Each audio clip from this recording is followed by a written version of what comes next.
नंगौ मैया जों 1 तारिखआव आङो नमिनेसनखौ गथायबाय एपिबि निफ्राय बिनि उननिफ्राय आङो दिनैहाय मा होनो मैया एसे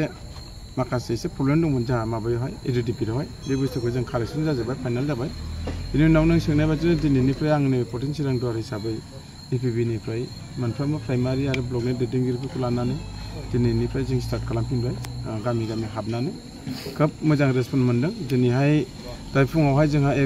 10टानिफ्राय 11टानि गेजेराव माबायाव रायलायदों मा होनो आंबो थानो हासै मैदरुनिकाटा बाजारावनो बावबो खोब आं मेसेज मोनदों मोजां जादों रायजो राजाफ्रा ओंखारदों क्लियार जादों बुजिदों फोथायनाय थाबाय बिथांमोना बे दिनै सावरायनाय बिथांमोना खोनासंग्रा बिथांमोना एपिबिखौ मदद होगोन स्पष्ट बेनिफ्राय आरोबाव दिनैहाय जोंहा मा होनो सान्थिपुर प्राइमारिनि सिङाव थानाय साब कमिटि एपिबिनि माने गोरबो नोजोर बाजारावहाय गासै 9था गामिनि सासे प्रेसिडेन्ट आन्दाराव थानाय माखासे गामिखौ लानानै एपिबि निफ्राय जों दिनैहाय रायजो राजानो जोंनि जिखिनि मावनो लानाय थांखि बिथांखि आरो सरकाराव फैबा जोंहा मा मावनांगौ मा मावनाङा आरो दानि माखासे जोंनि बर' जाथिनि थामोनथा हारिनि मोनथाय दा बेफोरखौ लानानै जोङो दिनै रायजोनि गेजेराव हाबगासिनो फोथायनाय दङ बे पर्टिन चिरां दुवारा एपिबिखौहाय सरकार दानायनि थाखाय मदद होगोन आरो फैगौ 22 तारिख जानो गोनां बिटिसि इलेक्सनाव एसामारि हिसाबै फागनि सावगारियाव अर होनानै थुनानै देरहागोन बेखौ आसा थिनाय गुबैयै मा जेंनानि सायाव सिन्था खालामदों नोंथांमोना खामानि मावनो देरहाखांनायनि उनाव गुबै होननानै बुंबाथ' जोंहा 1 नम्बराव बेनो बर' हारिया दिनैहाय क्लियारै दिनै मा होनो गावनि मोन्थायखौ लानानै दिनैहाय जोंहा एसेबाबो बहाय दङ जे जायगायाव जोंहा थै आरो जिउ होनानै मोनबोनाय माखासे बिटिसिनि एकर्डनि गेजेरजों 6 सिडुलनि बाथ्रा थाबाय बे 6 सिडुलखौ जेरैखि जायाबाबो जोंहा मोजाङै मोजां लाखिनांगौ दा बे मोनसे आरो गोदोनिफ्रायनो जोंहा ट्राइबेल बेन एन्ड ब्लक होननाय मोनसे माबा दङ बेखौबो जोङो मोजाङैनो गाबथानांगोन लाखिनांगोन बेफोर मोनसे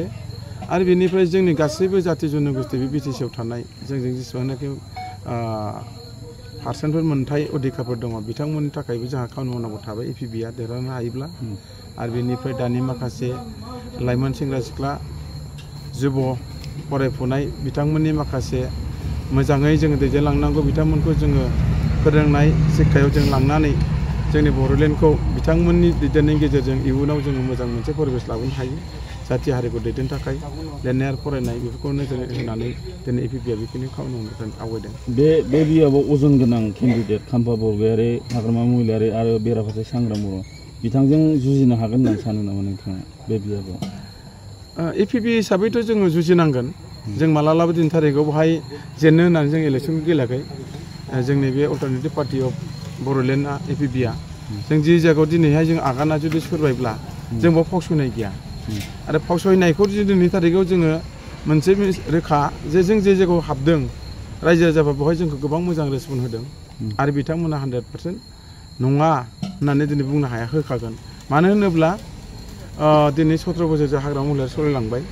बिथाङा मा मावदों मा मावाखै बेखौ बुंनांगौ जेबो गैला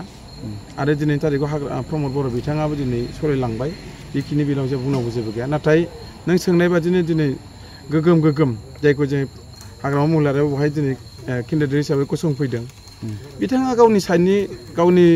लेभेलाव मा खामानि मावनो हाया बोरैहाय हराव देरहानो हाया बेखौ जों बुंनांगौ जेबो गैया बेनिफ्राय मा होनो जोंहा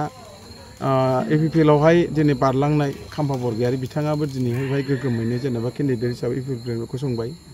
बिथाङा दिनैनि थारिखआव 17 बोसोर सासन खालामनायाव बिथाङा डेपुटि चिफमोन गावनो सलायलांखानाय बाव मोजां गाज्रिखौ रायजो राजा मोनथिगौ गावबो हादोंना हायाखै गावबो मोनथिखागौ दा बे बेलायाव आंहा बुंनांगौ जेबो गैया ओमफ्राय सांग्रां ब्रह्म फंबायनि बाथ्राखौथ' मा बुंनो फंबायाथ' दिनै सासे जुब जाहैबाय साख्रिबो गोनां मानसि आरो दिनै नोंगौ थाखा फैसा गोनां मानसि साख्रि मावो मैया गावनि स्पष्ट गावनि प्रग्राम होनखाबाय गावनि सेलारिया 3 लाख मोनो होनना बुंखाबाय अब्ला दिनैनि थारिखआव बिथाङा मा थांखिजों मा सिमांजों दिनै बेबायदि दिनै गावसोरनि पार्टिनि गेजेराव एपिपिएल दिनै गावस्रानाय जाखो बेखौ जों मोनथिला खिन्थु बेबायदि मोनसे पार्टिजों जुदि गावस्रालायोब्ला एपिपिएलआ जुदि सांग्रां खाम्फा जुदि थांखाबायब्ला दिनैनि थारिखआव बेवहाय एपिपिएल हिसाबै 0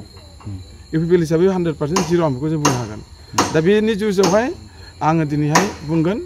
हाग्रामा महिलारिजों आंजों जुजि जागोन दा बेनिखायनो हाग्रामा महिलारिखौ दिनै थारिखआव नैबेहाय आलासि बाजि हिसाबै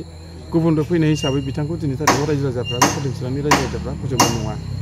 आरो 17 बोसोराव बिथाङा जिबायदि मावबोबाय बेखिनिखौ दिनै बिथाङा मा होदों होआखै आरो मा खालामलांगोन बेखौ दिनै थारिखआव रायजो राजाफ्रा मिथिखागौ ओंखायनो बेहाय आंहा फोथायनाय दं बिथांनो देरहानायनि भट होनाय नङा एपिपिखौ देरहानायनि थाखाय बयबो बे पटेल चिरां दुवारनि साफ्रोमबो रायजो राजाफ्रा इन्टेलिजेन्सफ्रा सापर्ट खालामनानै फैगौ 22 तारिख सेप्तेम्बरावहाय